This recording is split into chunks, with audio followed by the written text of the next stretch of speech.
Jan, what stood out to you about the dominant performance that we just witnessed from the Ducks?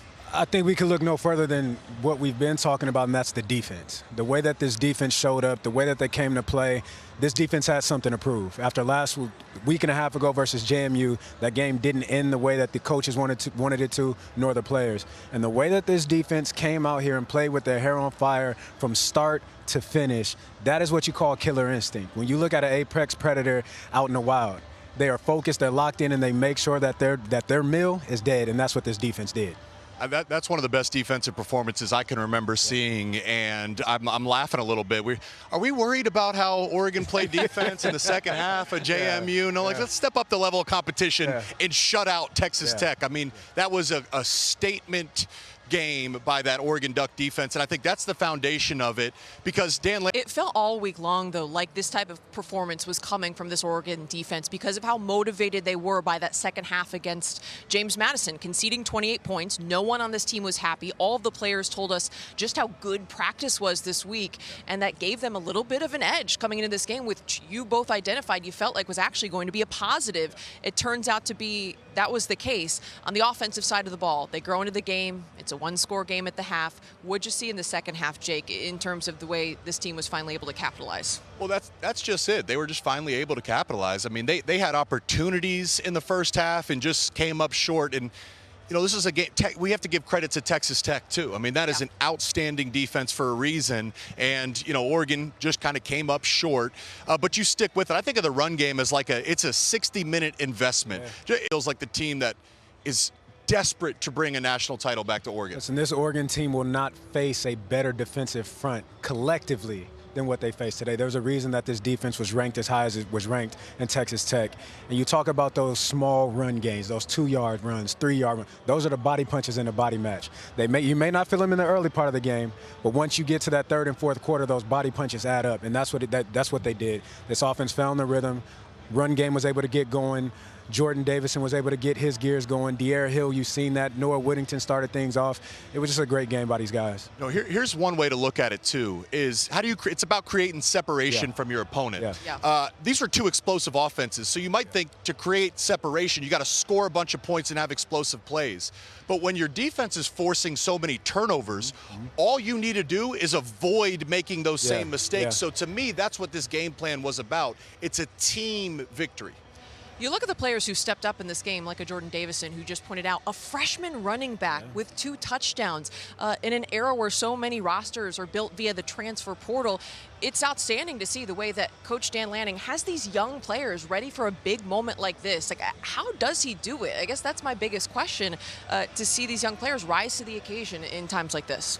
He's just a leader. I mean, there is a culture about this team, and you need culture to win at the highest level. You talk about the freshmen, whether it's Brandon Finney Jr. Lanning has surrounded himself with, as far as his coaching staff, these assistant coaches deserve a lot of credit, because these are the guys that spending the most time with these young guys, with the Brandon Finney Jr.'s, the Aaron Flowers, the Jordan Davisons, De'Aaron Hill. So when you look at the development stages of these guys, that's a lot of credit to the assistant coaches. During the pregame show, we started a count of how many cliches or metaphors you were going to get in throughout this coverage. I've lost count. I've lost count, depending on what we're at. But it's been a fantastic week here in Miami Gardens, Florida. The Oregon Ducks show up and show out on the biggest stage, that is the CFP quarterfinal. They get the win, 23-zip, now heading to the semifinals. And this is a team that clearly is hungry and capable, to me, of winning a national championship. So we look forward to more coverage of the CFP semifinals coming up here on the Big Ten Network in the days to come. For now, though, we'll say so long from the Orange Bowl. We'll send it back to you, Anthony, in Chicago. And this ended up being one of the largest margins of victory in Rose Bowl history. You see them laid out there going all the way back to 1902 when the granddaddy of them all first began. But to have Indiana dominate the Crimson Tide by 35 points, 5-touchdown victory. What a performance for the Hoosiers. We had Ashley Adamson and our crew on the scene at the Rose Bowl, breaking everything down. Anthony, thank you so much. We are here amongst the mud and the rose petals which seems fitting because this was a game that was both gritty and beautiful, at least if you were an Indiana fan. Well said. That was perfectly said. Yeah, indeed. And the muddiness was the run game, the physicality on the line of scrimmage, and Indiana taking care of business, outrushing Alabama by 200 yards and just imposing their will, as we talked to Carter Smith about. And then the beauty, Fernando. And you know what? He's kind of both. He's both. Right? Scrambles. That toughness, the toughness on the scrambles, a couple of key third down pickups with his legs. He continues to endear himself to his teammates with his toughness. How about the first drive of the game? He sacked twice. Yeah. In the first 3 plays, you're thinking, whoa, here we go, Alabama, Crimson Tide. And Roll Tide. No. He bounces back. He doesn't flinch. That's what he does, Yokes. It's exactly why he hoisted the Heisman Trophy, and it's why a lot of us voted for him. I don't want to give Ashley's vote away, but I think she did. Yeah, we can confirm. Okay. With that said, I think a couple things stood out to me. One is we have such great regard for Alabama, especially Kalen DeBoer, and he felt his run game was this close, as he told us earlier in the week. Average 1.4 yards per carry, less than 30 yards on the ground, to your point. That speaks to not Alabama's deficiencies, but I think the strengths of Indiana. No one has run the ball with tremendous success against IU, and that is a path that will lead you to a national championship, Ash. You look at that and the plays they made and how they play, the team football, special teams, on and on and on. They confirmed what we have seen all year on the greatest stage this program has yet to be on. Well, and all you guys were telling me all week long was the most important thing for the defense was, of course, to get to Ty Simpson, the quarterback. Can you make him one-dimensional? Can you knock him off his spot? They did that so well that Ty Simpson ended up getting benched in this game, Yokes. Yeah, Austin Mack comes in, who came with Kalen DeBoer from Washington. And again, I think it just speaks to you can frustrate guys. And not knowing what was going on between Ty Simpson's ears, because at one point he's a lock for the Heisman around midseason. He goes to Georgia and Athens, and you're thinking, whoa, here we go. Ty Simpson, big-time recruit, Alabama quarterback, and he'll be able to bounce back. But the point is what this defense does. We talked about it all week long.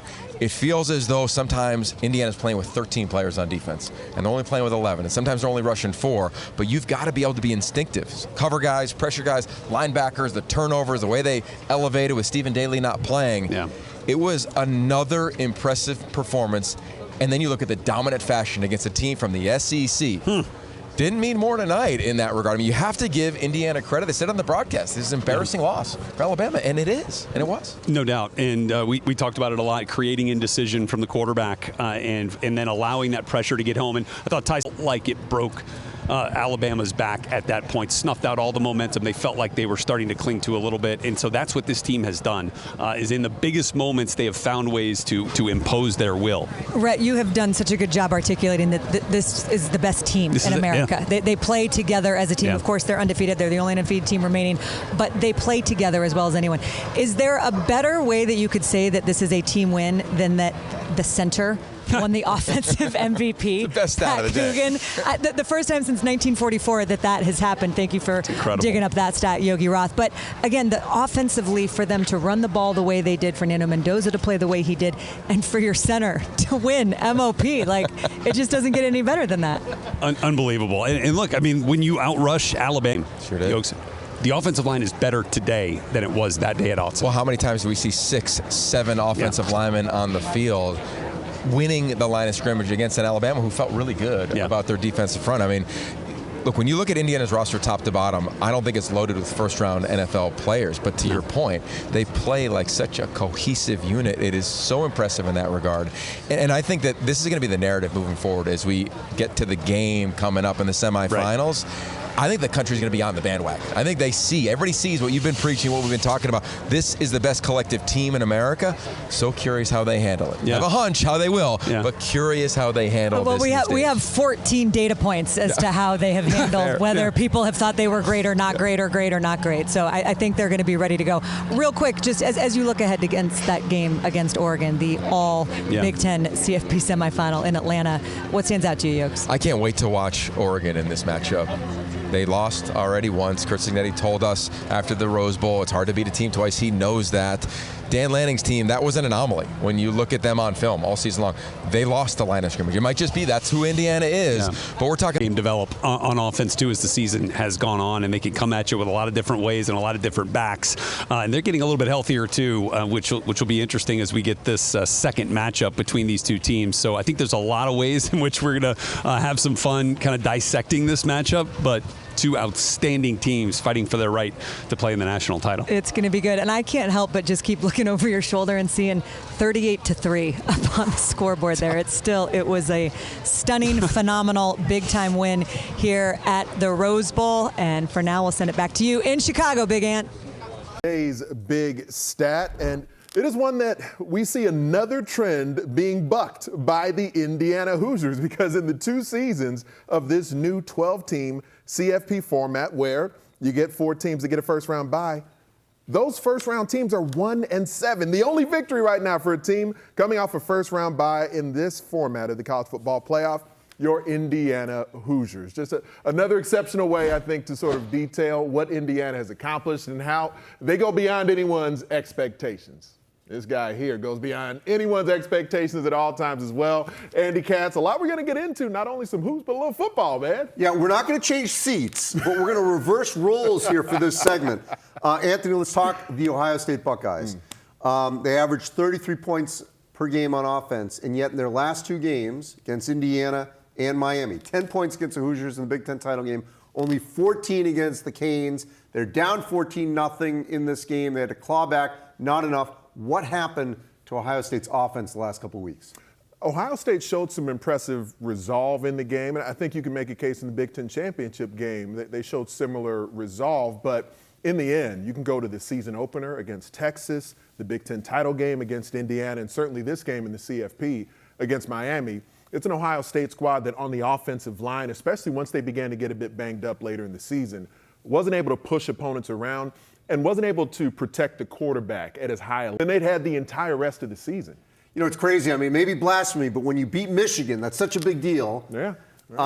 And then there's a little bit, obviously, a drop after that. In last year, you lose, but you win the national championship. We're not there, but what do you think the mood is in Columbus right now in terms of not being able, I don't like the word failure, because it's incredibly difficult to win back-to-back in any sport. Yeah.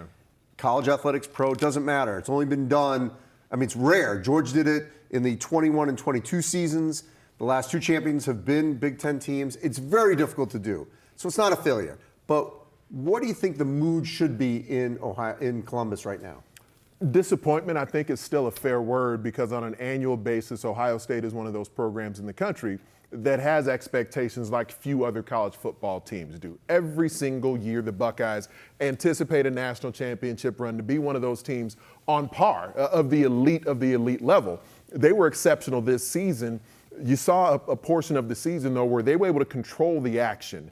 And it felt like for stretches we were almost sort of assuming, perhaps even hoping, that Ohio State had another gear that they were just choosing not to access. And I do think strategically that was a part of it. The amount of plays they were running per game was different, was diminished versus what we had seen from a number of other Ryan Day offenses, and that was going in with the anticipation of the length of the season that they were going to play. It ended up turning out that once there was another gear that needed to be accessed against defenses that could stymie their offense, it didn't seem to be there. They tried a little bit of tempo early in the game against Miami. That was thwarted, and the run game itself never really fully engaged. It was good. It was kind of efficient, but not combustible, and that set up their passing attack to really be stymied aside from Jeremiah Smith. So I think disappointment in Columbus makes sense. And to be able to be as formidable on the lines of scrimmage, I mean, the D-line was fine, but as formidable specifically in the offensive line as they need to be, that to me is where Ohio State can really focus their attention and resources in the offseason, because Julian's saying there's a reason he was a Heisman finalist. There should continue to be excitement about him. There's no doubt, and that's pretty obvious. But for his growth, you need the clock in his head to speed up a bit, and you also need an offensive line that when you really need the line of scrimmage to go advantage your way, you need an O-line that can really take a game over, and it didn't feel like they had that in key moments this season. Portal is open. True. Open, I think today, if I'm not mistaken. So what's the biggest need for the Buckeyes here at the beginning of the offseason? Well, with the portal being open, it goes both ways. You know, the portal can giveth and taketh as it can in hoops as well. And I think that for Ohio State, if they can get deeper up front on the O-line, because when you go back to their national championship run last season, they were able to sustain some injuries on the O-line, move some chess pieces around, and still have a passing game, a running game, a quarterback that was going to compete at a really high level. They weren't able to do that even with just a couple of smaller injuries up front this year on the interior of the O-line. So to get really deep on the offensive line, to get more formidable physically, I think up front will be a focus for Ohio State. There was enough inexperience at spots on the defensive front where they're going to be really good again because it's just Ohio State. They're always really good on the D-line. We'll see what happens with the second and third level. There's going to be some NFL talent that'll have opportunities to move on there. But I would say those are the two spots for me. The second level of the defense, kind of linebacker, safety sort of range where some guys will be lost to the pros. But then certainly that offensive line, got to make sure you're as fortified there as you can be because Ohio State will always be looking to play into January and perhaps deep into it with the way the calendar works. All right, none of us are going anywhere, and we are going to talk about that Oregon-Indiana college football semifinal later in the show. But when we come back, welcome back to Big Ten Today. Women's basketball in the Big Ten got going on Thursday night, and we had upsets. It's so hard to win on the road. Look what Washington did at home in Seattle. They took down number 6 Michigan 64-52. How about Shauna Green at Illinois? Monster home win over number 7 Maryland 73-70. Nebraska could not come back against Iowa. That's a good home win for the Hawkeyes, 86-76. Michigan State went into Bloomington, though, and won by 20, 80-60. Wisconsin with a good road win at Rutgers, 70-63. And Oregon held serve at home against Northwestern, 87-54. There is more Big Ten women's hoops coming this Sunday. We got a huge day. We got a quadruple header starting at noon with Illinois at Michigan State. Other games include Rutgers, Ohio State, Penn State, Wisconsin, Indiana, Maryland. That's women's basketball Sunday only on the Big Ten Network. Return the favor now. All right, good. We might as well. Right? We're going to turn the tables, have the tables turned. Anthony Herron and Andy Katz here because it's time to talk some hoops. And one of the things for anyone who follows you on social media, as we all do, love getting into your power rankings. Yes. The Katz list, the Katz report, if you will. I get crushed all the time, but that's okay. Yes. Thick skin. Right. They crush because they love. Yes. Let's look at it that way in 2026. And speaking of 2026, right now, since the calendar has just turned to this particular year, how do you see the top 6 lining up in the Big Ten in men's hoops? Again, this is a snapshot in time. I'm going to go with USC at number 6. Okay. Now, USC has a brutal 3-game road trip coming up, beginning tonight, which we'll talk about, at Michigan. Then they go to Michigan State, and then they've got a road game at Minnesota. Won the Maui Invitational. Chad Baker-Mazari's averaging over 21 points a game, but no Rodney Rice. Rodney Rice is done for the year with a shoulder injury. That was a 20-point score, remember, last year at Maryland. That hurts them. Ezra Osar, 17-point per game score inside, and Jacob McCoffey. They've got to play well, especially against Michigan. We'll talk about that. But their perimeter, Jordan Marsh, he's been a key contributor, hit that big shot in a triple overtime win over Troy. The big question is Elijah Arenas. When will he make his season debut? In talking to Eric Musselman this morning, not yet. He's back practicing. But he was one of the highest profile freshmen coming into the season. When he plays for USC, he's not going to replace Rodney Rice because Rodney Rice is an experienced player who can give you 20, but he will help them offset that loss. One of the things we tend to see with your number 5 team is that it feels like they grow pretty frequently throughout the season, and there's no reason to think that this year would be any different right now. One conference loss for the Illini, it came to Nebraska. Yeah, at the buzzer.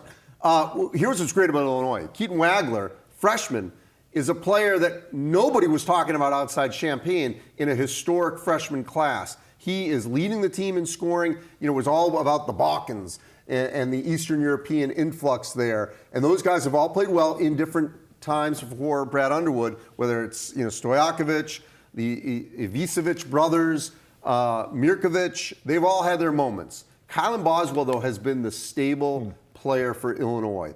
I mean, I think he's had an all Big Ten type season. Where he falls in that, we don't know.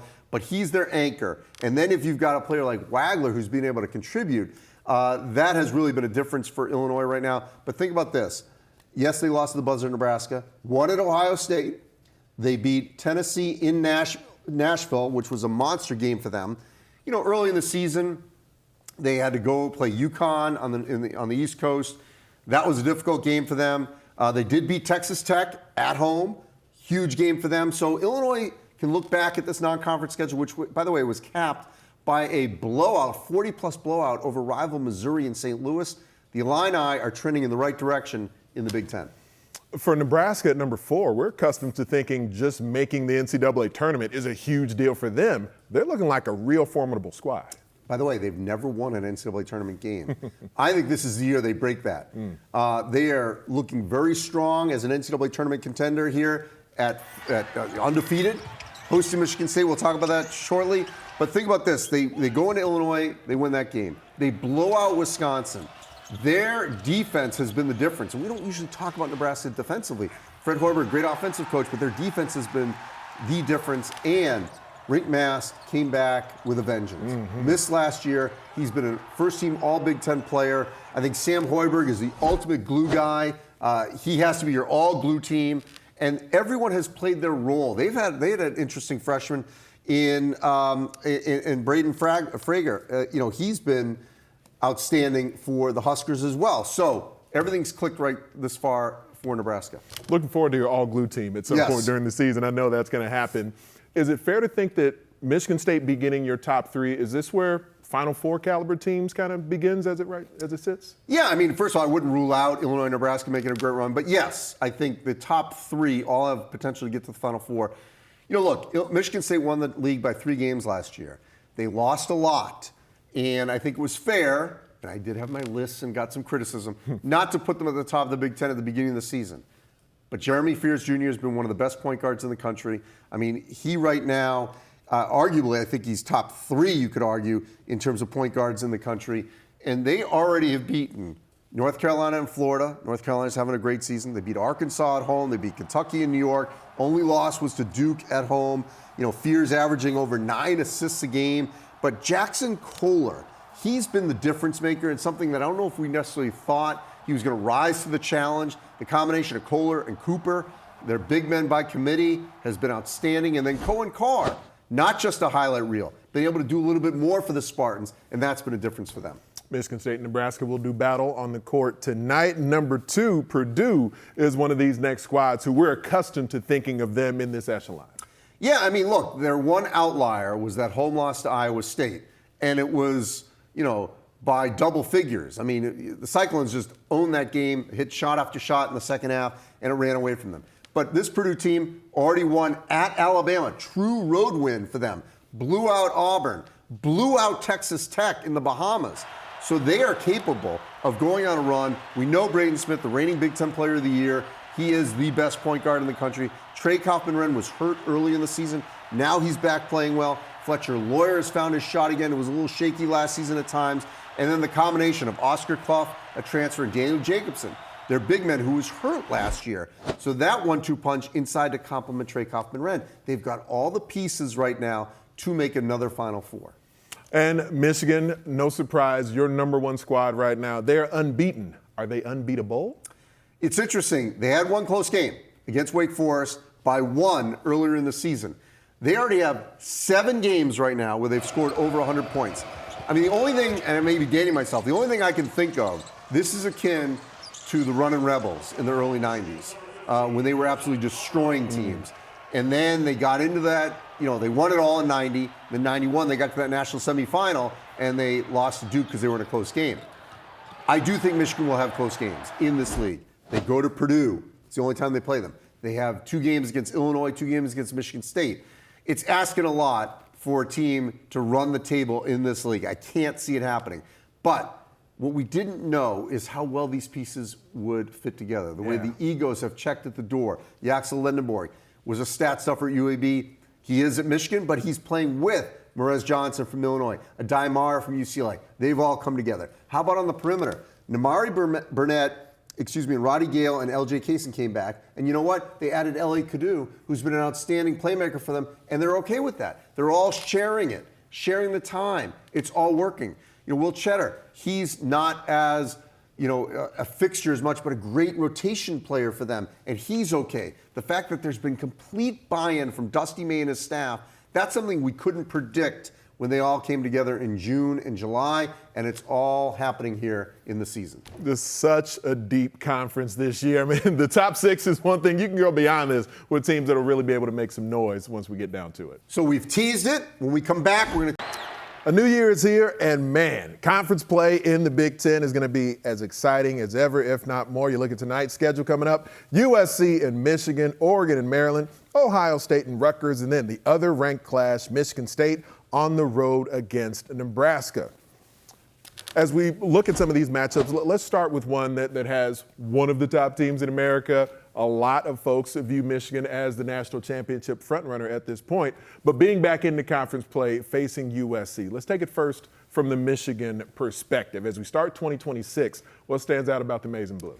Well, as I said in our last block, the fact that Michigan is so connected with so many different players, but the returnees have accepted those newcomers. It's essentially a new front line, and it's the second season in a row that Dusty May, he's only there in his second year, but I mean, remember last year with with Danny Wolf and Vlad Golden, two players that we didn't know if they would fit together, but they did perfectly. One came from Yale, one from Florida Atlantic, and here you've got Mara from UCLA, Morris Johnson from Illinois, Lindenberg from UAB, and they've all fit perfectly.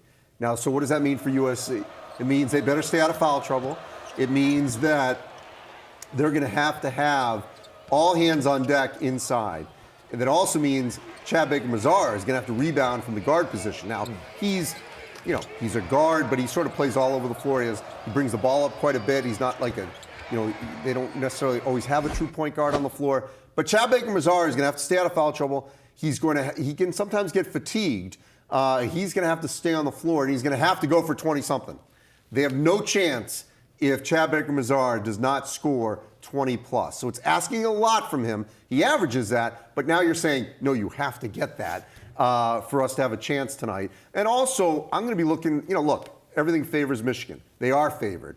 But I think the margin is going to be important here, not just for any kind of Vegas thing, but just for USC's confidence on a 9-day road trip. By the way, Eric Musselman requested this. This is not the norm in this new 18-team Big Ten. He said in the first week of January, I want 3 games in a row on the road, because last year they had a one-off to Nebraska. They didn't want to do a one-off to Minnesota. It's going to be emotional for him at the end of next week because that's where his late father coached, grew up there. But they are going at Michigan State, at Minnesota. They cannot come out of this like 0-3 or anything like that and think they're going to finish in the top 4. So even though they got one loss overall, this is an important, and that one loss, by the way, was in the Big Ten. It was at home to Washington. This is an important road trip to somehow come out of here with one. If they can get 2, that's great. At least 1 win. And that particular matchup, I think back to last season, Eric Musselman had a few comments about his team's defensive focus and felt like they got better throughout the year in that regard. It'll certainly have to show up tonight with the way Michigan operates on offense. The next game we want to talk about here is Michigan State and Nebraska. And in my mind, I view Nebraska as a surprising team. Does that feel like a fair way to describe them? Oh, yeah. No, there's no question. I think they're one of the biggest surprises in all of men's college basketball this season. To me, again, it's going to be how does Michigan State handle the moment? They lost there last year. And so, this is a game that is a really tough road game when Nebraska's playing well, which they are. As we said earlier, they've already won at Illinois. They blew out Wisconsin at home. For Michigan State, the question will be on the perimeter. How do they handle Bryce Sanford, who's been able to score at will? Inside, does Rick Mass get Kohler or Cooper into foul trouble? So Michigan State, they can't turn over the ball, in a game where the crowd's going to be into it. It's a Friday night in Lincoln. Everyone's going to be jacked up for this game. There's no question this is a real tough road game for the Spartans. And if Nebraska can win, I think we have to seriously start thinking about them as a team that's not going to just finish in the top 4 or 5, but they could challenge maybe for second place. I'm not handing it to Michigan yet, but, Nebraska cannot be dismissed if you can beat the likes of Michigan State at home and stay right where you are as an undefeated team. There have been a few games this season where Michigan State has shot the 3-ball really well and with some volume. Do you see that being a part of their formula? Because I'm not accustomed to seeing a Tom Izzo team valuing that as much as it feels like they have sometimes. Yeah, there's been Michigan State teams in the past where they've had these scoring droughts. I'm not necessarily seeing that this year. As I said, I think Cohen Carr has become much more of an all-around player. Look, Fears will be the best point guard on the floor, no question about it. But, the Rick Mass Kohler matchup or Kohler-Cooper matchup. And don't forget Burke inside, who's sort of a guy that's just going to get physical and try to get those 50-50 balls. So it's going to be, I think, very physical inside. How is the game called? All those things will matter on the outcome Friday night. All right, another game that will take place tonight. We got Oregon at Maryland. What stands out to you? Because Dana Altman, he's accustomed to higher level success than we're seeing this season. And for Maryland, first year of a new regime. But what stands out to you with this matchup? Look, if Oregon's going to make a late run to the NCAA tournament because they don't have the non-conference resume, it starts with games like this on the road in places where you should be able to win. Oregon's the better team. They have better players. They have not been a healthy team. Jackson Shellstad missed all of preseason with a broken hand. Then Nate Biddle, high ankle sprain. He has not been 100%. That's put a lot of pressure on Kwame Evans. They have not had the supporting cast they need thus far. Wei Lin was a big pickup for them. He's been a little sporadic for them. But can they win on the road? I saw them in person 2 weeks ago against Gonzaga in Portland. They had a little bit of a spurt, and then they faded down the stretch, and Gonzaga pulled away. Oregon has to maintain that consistent defensive effort throughout the course of 40 minutes if they're going to win a road game like this. But this is going to be telling. If Oregon's going to be a player for an NCAA tournament berth, this is the kind of game that you've got to win against a rebuilding Maryland team. With Buzz Williams, is there an element of his team so far this year where Maryland has looked at their best? What is it that they've been doing? Well, Pharrell Payne is an immense talent. Obviously, he had that, freak accident where we thought he was going to be down for a while, bounced right back within a couple of games. If he's on the floor, out of foul trouble, healthy, he'll give Nate Biddle a lot of problems. Yeah. Physical presence. He built like a football player. Yes, he played at Maryland. Played at Minnesota a couple years ago. Then went to A&M. Now Maryland. Length sometimes can bother Biddle, who then will pull his game out a little bit more because he's a really good shooter. So he could be a major factor for the Terps if he is playing at his best. Looking forward to watching Bruce Thornton, just because I love watching Bruce Thornton play basketball. He's another guy, got broad shoulders, almost like a football kind of build. Those tend to stand out to me on the basketball court, but we got Ohio State and Rutgers doing battle. So again, if Ohio State is going to be a tournament team, which they should be personnel-wise, this is the kind of game you win. You beat the teams that are projected to be at the bottom of the Big Ten, home or road. I'm not saying Rutgers isn't going to beat anyone at home, or the same for Maryland, but Ohio State didn't have the non-conference that it wanted. A couple of slip-ups that I think cost them that they would like to have back. But this is the kind of game that if Ohio State wins, then they hold serve, even though it's on the road. Bruce Thornton will be the best player on the floor. He should get what he wants when he wants it in this game. I think overall, their perimeter, better than the Scarlet Knights. This is the kind of game that if they play their best, they should win. We hope that from a Steve Peichel perspective, we're accustomed to thinking of his teams being those that get better throughout the year, more of a developmental season, it feels like, for Rutgers than what we saw perhaps last year. A lot of excitement that'll be there with those 4 games tonight. Excitement. All right, tune in Saturday for a men's hoops doubleheader on the Big Ten Network featuring Minnesota at Northwestern, then number 20 Illinois takes on Penn State at the historic Palestra on Penn's campus in Philadelphia. The coverage will start with a tip-off show at 4:30 Eastern Time, only on the Big Ten Network.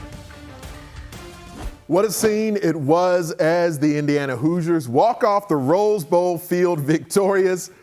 It had been, about 50 years, over 50 years since the last time the Hoosiers played there. And then for Oregon in the Orange Bowl, victory for the Ducks. Really feels like they're on a journey to sort of rewrite the story that ended prematurely last season. And now each of these teams that met in the regular season at Autzen Stadium, they're going to get it on again on the field. They'll do so in the Peach Bowl on January 9th. Anthony Herron, Andy Katz, and to have a rematch. We're not as accustomed to it in football. Like basketball, you might see each other 2, 3, 4 times if you're making conference tournament, NCAA tournament. In football, it's a little more unique. Well, what I think is really remarkable is because it's an unbalanced schedule.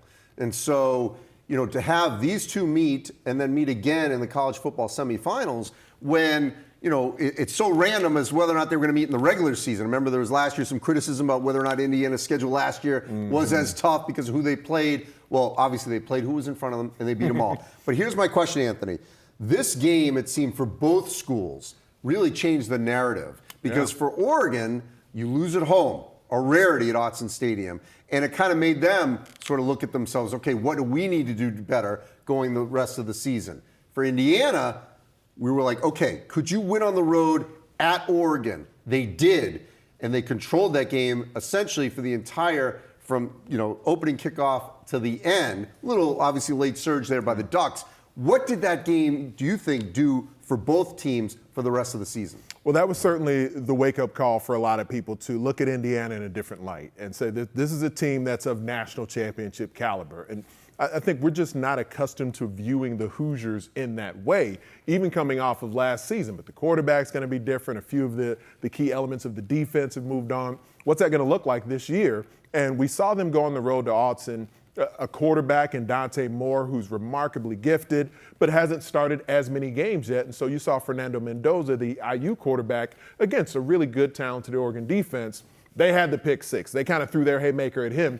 He responded. I feel like Dante Moore and his pass protection up front, a Joe Moore Award finalist offensive line, they weren't sure what to do with that Bryant Haynes Indiana defense. The simulated pressures, the movement, the stem and disguise in the front seven.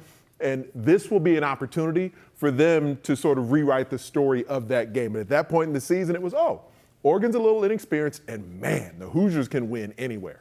So in their quarterfinal games, both schools looked phenomenal offensively, but it was their defense that I think was the story. I mean, the fact that they, Oregon shuts out Texas Tech, and then Indiana basically holds Alabama in check. What were you most impressed with by those respective defenses? Well, Oregon's defense had to respond because it wasn't an impressive first-round performance for them. And I know that it can be sort of brushed off a little bit because there were some backups as the second half got out of hand a little bit.